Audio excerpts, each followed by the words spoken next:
We've all seen all different iterations of boards, some highly effective, many dysfunctional. They And involve Don- humans, so there's a high chance of dysfunction.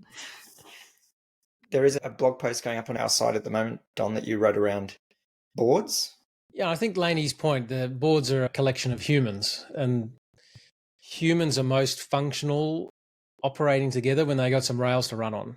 And what the article is just trying to give some ideas on some frameworks and some tools to provide rails to run on if a board isn't being as functional as it is. Laney and I had a prior convo just trying to rattle off all the functioning boards, and it was a little bit short. I think it's fair to say that this is often in more larger organizations, larger companies, where the board has started to get larger because of an arbitrary size goal, or where every shareholder has decided that they want representation. And so what then happens is you end up with boards that aren't being constructed because of key expertise or relationships or domain expertise to help the company. They're being constructed on the basis of self-interest protection and watching out. And I think, Laney, you've had a lot of experience in a range of different.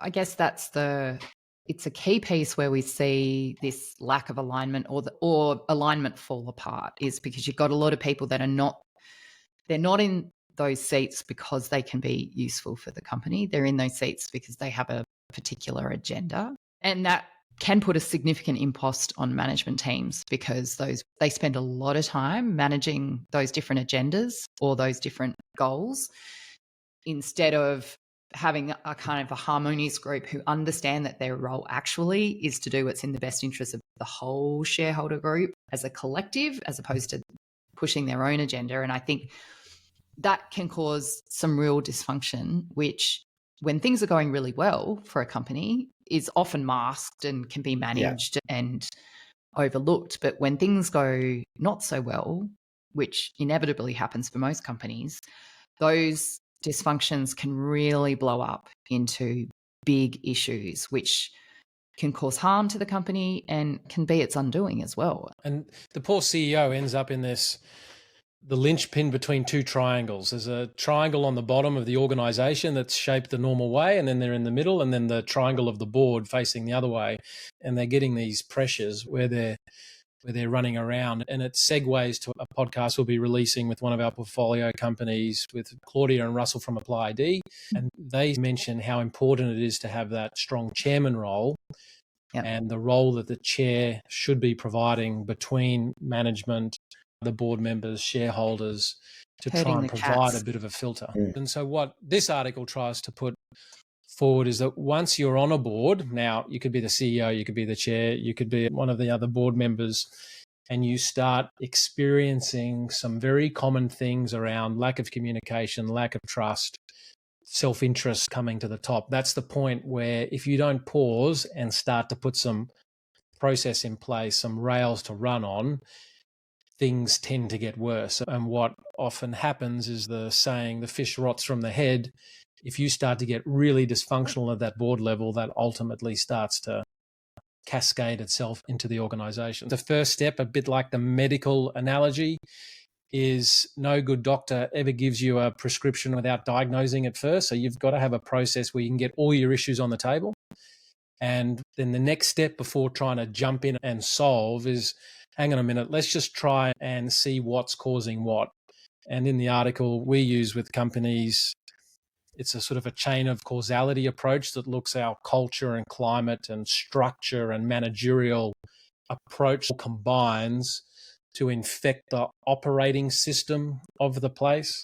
And then all of those things combine to create these manifestations, which are people behavior, performance issues. And what you've got to be able to do is take this nebulous series of all of these issues and just put it down in a method that people can be staring at a situation of issues rather than staring at each other. So then once you have that... I think what your methodology does, Don, as well, is because it breaks it down into sort of problem, symptom, manifestation. because I think a challenge companies, whether they're management teams or boards have, is they see all these things that they've done this brain dump of all the things that are wrong. And they're like 100 things. And they're like, I can't fix 100 things at the same time. That's too overwhelming. But when you go through that process, actually what you work out is 90 something of them are manifestations. And actually the problems, there's 2 or 3.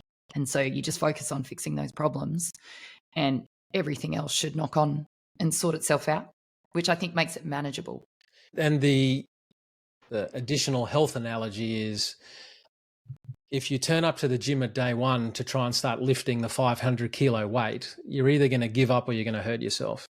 And whether it's boards or whether it's companies, it doesn't really matter. The 500 kilo weights are often culture and climate and conflict and trust and respect and interpersonal relationships. And it makes sense. If I can solve those issues, everything else goes away. But those issues are really complex, big and heavy. The approach is start in the middle of the more operational process structure items. And if you do those well, and you do those things in a manner that build trust, that build respect, that build healthy communication, what you will find is that the culture and people's behavior change. I'll link into it.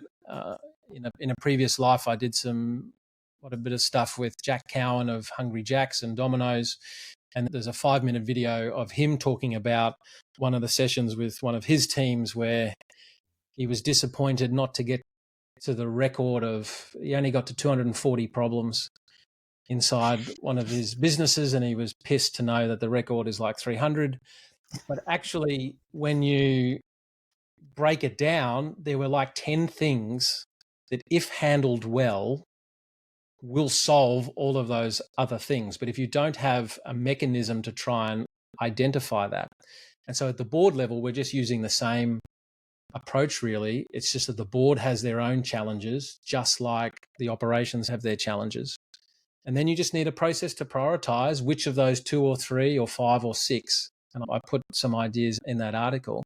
And by the way, you don't need to just do this for like when things are going terribly. Like we do the this. best time. No, We do this. Like Yeah. Tribe does this.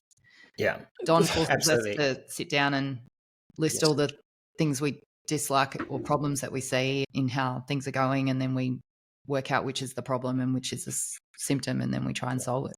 Look, you're dead right. I guess I'm so default to humans have this tendency to wait until the burning platform Yes. and things that are turning to shit. If you do this when things are good, what you find is you don't end up with the challenges that manifest into problems. And people like Jack Cowan and other really great founders and owners, this is what they do, and they go towards it, and they say, actually, problems are a really good thing, because if I solve it faster than my competitors, I'm going to win.